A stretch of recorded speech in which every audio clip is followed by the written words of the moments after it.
வணக்கம் நண்பர்களே, நான் உங்க பிரபாகரன். இந்த வீடியோவில் நம்ம என்ன பார்க்க போறோம் பார்த்தீங்கன்னா, ஒரு 5 டிப்ஸ் பார்க்க போறோம். எதற்காக அப்படின்னா, குழந்தைங்க வந்து பார்த்தீங்கன்னா நிறைய பேர் வந்து ஸ்மார்ட் ஃபோனே பார்த்துட்டு இருக்காங்க, டேப்லெட்டே பார்த்துட்டு இருக்காங்க, ஸ்க்ரீனே பார்க்குறாங்க. ஸ்க்ரீன் டைம் அதிகமாக இருக்குது.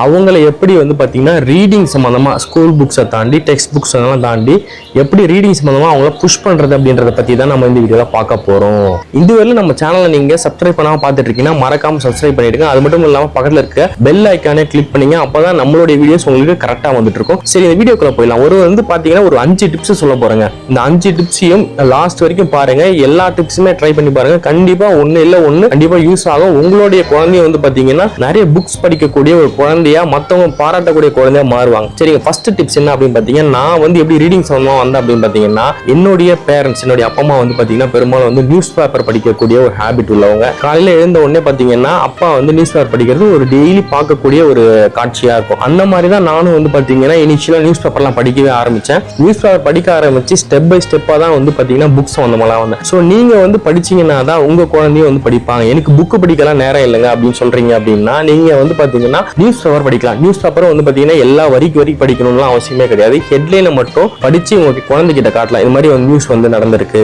இந்த மாதிரியான ஸ்கீம்ஸ் எல்லாம் இன்ட்ரோடியூஸ் பண்ணிருக்காங்க, இந்த மாதிரியான சயின்டிபிக்கான விஷயம் எல்லாம் நடந்திருக்கு, இவங்க வந்து இந்த அவார்டு வாங்கியிருக்காங்க, இவர் வந்து பத்மபூஷன் வாங்கியிருக்காரு, பத்ம விபூஷன் வாங்கியிருக்காரு, இப்படியான விஷயங்கள்லாம் நீங்க சொல்லும்போது அந்த குழந்தைக்கு வந்து பாத்தீங்கன்னா ஒரு ஆர்வம் உண்டாகும் படிக்கிறது சம்பந்தமா. ஸோ நிறைய பேர் என்ன நினைப்பாங்க அப்படின்னா, நியூஸ் பேப்பர் வந்து பாத்தீங்கன்னா நிறைய கொலை இருக்கு, கொள்ளை இருக்கு, கற்பழிப்பு செய்திகள்லாம் வருது, இதெல்லாம் போய் குழந்தைகிட்ட காட்டதான் நினைப்பாங்க. நீங்களே என்ன பண்ணலாம்னா, உங்க மடியில உட்கார வச்சு எந்த நியூஸ் தேவையோ எந்த நியூஸ் தேவையில்லையோ அதை மட்டும் படிச்சு காட்டலாம். அது மட்டும் இல்லாம கொஞ்ச நாள் கழிச்சு அவங்களையும் படிக்க விடலாம். நிறைய பேர் வந்து இந்த மாதிரியான விஷயங்கள்லாம் இருக்கிறதுனால நியூஸ் பேப்பர் அவாய்ட் பண்ணுவாங்க. நம்ம கூட நிறைய பேர் வந்து பாத்தீங்கன்னா இந்த குழந்தைகளை வந்து குழந்தைகளை வந்து சினிமாக்கெல்லாம் கூட்டிட்டு போவோம். அந்த சினிமாவில் வந்து வைலன்ஸ் காட்சியா வரது இல்லையா? நீங்க யோசிச்சு பாருங்க, எவ்வளவு வைலன்ஸான மூவிஸ்லாம் வருது, எவ்வளவு ட்ரக் அபியூஸான மூவிஸ்லாம் வருது, நிறைய ஃபேமிலியல் பார்க்கவே முடியாத மூவிஸ்லாம் வருது. அதுக்கெல்லாம் கூட குழந்தை கூட்டிட்டு போறோம். ஆனா ஏன் இந்த மாதிரி நியூஸ் எல்லாம் நம்ம காட்ட மாட்டோம் அப்படின்னா, அவங்களும் பாதிக்கும்னு நினைக்கிறோம். அப்போ மூவிஸ் வந்து பாதிக்காதா? அதெல்லாம் யோசிச்சு பாருங்க. ஸோ குழந்தைக்கு எந்த நியூஸ் தேவையோ அது எப்படி அணுகணுமோ அதை சொல்லித்தாங்க. அதன் மூலமா அவங்க வந்து பாத்தீங்கன்னா தங்களை வந்து வளரும் போது ஒரு நல்ல மனிதராக வளர்த்திருக்கக்கூடிய ஒரு வாய்ப்பும் கிடைக்கும். அவங்க வந்து வாசிப்பு நோக்கியும் நகரலாம் அப்படின்றது என்னுடைய வாதம். நியூஸ் பேப்பர் எனக்கு அந்த அளவுக்கு இன்ட்ரெஸ்ட் இல்லை அப்படின்றவங்க வந்து பாத்தீங்கன்னா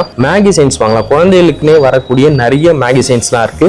ஸோ அந்த மேகசைன்ஸ்லாம் அவங்களுக்கு வாங்கி கொடுக்கும்போது அவங்களுக்கு ஒரு இன்ட்ரெஸ்ட் வரும். ஓகே, நம்ம புக்ஸ் படிக்கலாம், மேகசைன்ஸ் படிக்கலாம், நிறைய விஷயம் தெரிஞ்சுக்கலாம், சயின்ஸ் எக்ஸ்பெரிமெண்ட்ஸ்லாம் பண்ணி பார்க்கலாம் அப்படின்றதெல்லாம் தெரிஞ்சுக்கலாம். நான்லாம் வந்து பாத்தீங்கன்னா நான் இருக்க வளர்ந்த காலத்துல வந்து பாத்தீங்கன்னா யூடியூபோ டிவியோ எல்லாம் பெருசா கிடையாது. அந்த டைம்ல வந்து பாத்தீங்கன்னா நியூஸ் பேப்பர்ல டியூஸ்டே ஆனா, ஃப்ரைடே ஆனா, சாட்டர்டே ஆனா ஒவ்வொரு நியூஸ் பேப்பர்லயும் வந்து பாத்தீங்கன்னா சயின்ஸ் சம்பந்தமான எக்ஸ்பெரிமெண்ட்ஸ் எல்லாம் பண்ணி பார்க்கலாம்னு சொல்லிட்டு அவங்கவுங்க அந்த மேகசைன்ல வந்து பாத்தீங்கன்னா எக்ஸ்பெரிமெண்ட்ஸ் கொடுத்துருப்பாங்க. இதெல்லாம் பண்ணி பார்க்கறதுக்கான வாய்ப்பு இருக்கான்னா அது கொஞ்சம் குறைவுதான். ஆனா நம்ம வந்து பாத்தீங்கன்னா அது தெரிஞ்சுக்கூடிய இப்படி எல்லாம் பண்ணா இந்த மாதிரியான ரிசல்ட்ஸ் கிடைக்கும், ஆனோட்னா என்ன, டையோட்னா இப்படி எல்லாம் கொடுத்துருப்பாங்க. ஸோ இந்த மாதிரி சின்ன சின்ன விஷயங்களை வந்து பாத்தீங்கன்னா குழந்தைங்க தெரிஞ்சுக்கும் போது அவங்களும் வந்து பாத்தீங்கன்னா வாசிப்பு நோக்கி வர்றதுக்கான வாய்ப்புகள் ரொம்பவே அதிகம். ஸோ நியூஸ் பேப்பர் அண்ட் மேகசைன்ஸை மறக்காம குழந்தைக்கு நீங்களும் படிங்க, அவங்களையும் படிக்க சொல்லி ஊக்கப்படுத்துங்க. ஸோ அதற்கடுத்து வந்து பாத்தீங்கன்னா பொதுவாகவே வந்து எல்லா பேரண்ட்ஸுமே குழந்தைகளுக்கு வந்து பர்த்டேனா கிஃப்ட் வாங்கி தருவாங்க. ஸோ நீங்க என்ன பண்ணுங்க அப்படின்னா, பர்த்டேக்கு அவங்க கேட்கக்கூடிய கிஃப்ட்ஸோட சேர்த்து நல்ல நல்ல குழந்தைகள் படிக்கக்கூடிய நிறைய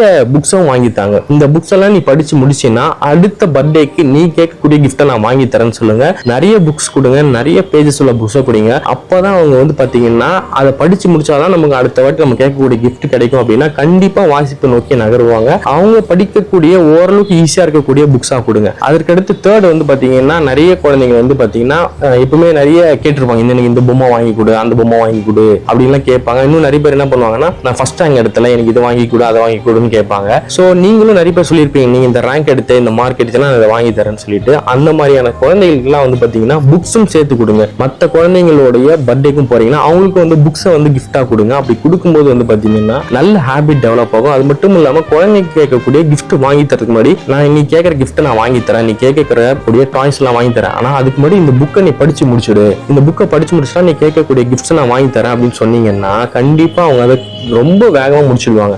ஸோ அதுல இருந்து நீங்க கொஸ்டின்ஸ் கேட்கலாம், அதுல இருந்து அவங்க என்ன தெரிஞ்சுக்கிட்ட இதை வந்து ஒரு 4 பேருக்கு சொல்லு அப்படின்னு சொல்லி கூட நீங்க ஒரு வீடியோ கிரியேட் பண்ணி போடலாம். இப்படிலாம் பண்ணும்போது அந்த குழந்தைக்கு ஒரு ஆர்வம் உண்டாகும், மற்றவங்களுக்கும் வந்து பாத்தீங்கன்னா ஒரு இன்ஸ்பிரேஷன் ஆகும். ஸோ அதுக்கடுத்து வந்து பாத்தீங்கன்னா 4வது ஒரு முக்கியமான விஷயம் அப்படின்னா, நிறைய பேர் வந்து பாத்தீங்கன்னா இந்த லீவ் டைம்ல வந்து சம்மர் கேம்ப் எல்லாம் கூட்டிட்டு போவாங்க, இந்த டிராயிங் கிளாஸ் போடுவாங்க, டான்ஸ் கிளாஸ் போடுவாங்க, ஸ்விம்மிங் கிளாஸ் போடுவாங்க.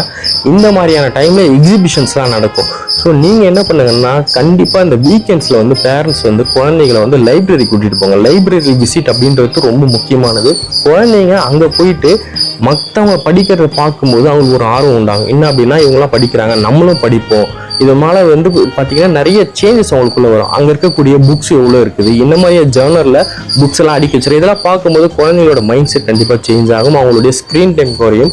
அது மட்டும் இல்லாமல் ஒரு ஃபுல் டே நீங்கள் வந்து பார்த்தீங்கன்னா அங்கே ஸ்பெண்ட் பண்ணீங்க அப்படின்னா கண்டிப்பாக உங்களுடைய குழந்தைங்களும் வந்து பார்த்தீங்கன்னா படிக்கிற குழந்தையா மாறிடுவாங்க. நிறைய பேர் வந்து மூவிஸ் போவாங்க, ஒரு ஃபுல் டே வந்து தீம் பார்க்லாம் போவாங்க. தீம் பார்க்லாம் போகிறத விட இது போகிறது வந்து ரொம்ப பெஸ்ட்டான விஷயம்.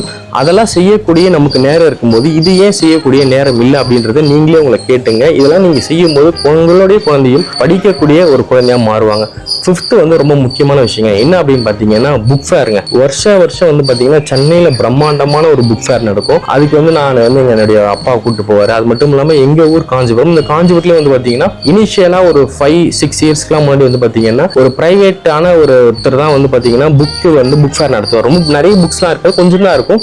ஆனால் அந்த கல்யாண மண்டபத்தில் வந்து பார்த்தீங்கன்னா வருஷம் மே டைம் இந்த மாதிரி டைம் மே சீசன் சம்மர் சீசன்லாம் நடக்கும். இந்த மாதிரி கூப்பிட்டு போகும்போது எங்களுக்கு ஒரு ஆர்வம் வரும். ஏன்னா காமிக்ஸ் புக்ஸ் எடுப்போம், தமிழ் காமிக்ஸ் இருக்கும், இங்கிலீஷ் காமிக்ஸ் இருக்கும். இதெல்லாம் எடுத்து படிக்கும்போது நமக்கு ஒரு ஆர்வம் வரும். நம்ம ஒன்று வாங்குவோம், அவங்க ஒன்று வாங்குவாங்க. அதையே நீங்கள் வாங்கினீங்க அப்படின்ற குழந்தைய கேட்கும்போது அவங்களுக்கு ஒரு ஆர்வம் உண்டாகும். இப்போ வந்து பார்த்தீங்கன்னா தமிழ்நாடு கவர்மெண்ட் எல்லா டிஸ்ட்ரிக்ட்லயும் வந்து பார்த்தீங்கன்னா தமிழ்நாடு கவர்மெண்ட் சார்பாகவே வந்து பார்த்தீங்கன்னா இந்த புக் ஃபேர்லாம் நடத்துறாங்க. நீங்கள் இந்த புக் ஃபேருக்கு போனீங்கன்னா நிறைய டிஸ்கவுண்ட்ஸோட புக்ஸ் எல்லாம் வாங்கலாம். குறிப்பாக குழந்தைங்க ஸ்கூல்ஸ் காலேஜ் படிக்கக்கூடிய மாணவர்களை நோக்கி தான் வந்து இந்த புக் ஃபேர் வந்து தமிழ்நாட்டில் இருக்க எல்லா டிஸ்ட்ரிக்ட்லையும் நடத்துறாங்க. மெயின் ரீசனே வந்து பார்த்தீங்கன்னா மாணவர்களும் குழந்தைகளும் வாசிப்பை நோக்கி ஊக்குவிக்கணும்னா. ஸோ நீங்க இந்த புக் ஃபேர் குழந்தைகளை கூட்டிட்டு போகும்போது அவங்களுடைய லைஃப்ல ஒரு மாற்றம் வரும். அவங்க வாங்கின புக்ஸை வந்து அவங்க அடுத்த இயர்க்குள்ள படிச்சு முடிக்கணும் அப்படின்ற ஒரு ரூல் போடுங்க. அப்பதான் அடுத்த புக் ஃபேர் கூட்டிட்டு போகணும்னு சொல்லுங்க. அது மட்டும் இல்லாம அவங்களுடைய புக்ஸ்ல இருந்து நீங்க சில கேள்விகள் கேட்கும்போது அவங்களுக்கு ஒரு ஆர்வம் உண்டாகும். அந்த கேள்விகளுக்கு அவங்க சரியா பதில் சொல்லும் போது அவங்களுக்கு இன்னொரு ஒரு கிஃப்டா நீங்க பாத்தீங்கன்னா ஒரு புக்கை தந்தீங்க அப்படின்னா இன்னும் ஒரு பெரிய மாற்றம் வரும். இதெல்லாம் செய்யும் போது கண்டிப்பா உங்களுடைய குழந்தைகளும் படிக்கக்கூடிய ஒரு குழந்தைகளா மாறுவாங்க. இந்த வீடியோ உங்களுக்கு யூஸ்ஃபுல்லா இருந்ததுன்னா மற்றவங்களுக்கும் மறக்காம ஷேர் பண்ணுங்க.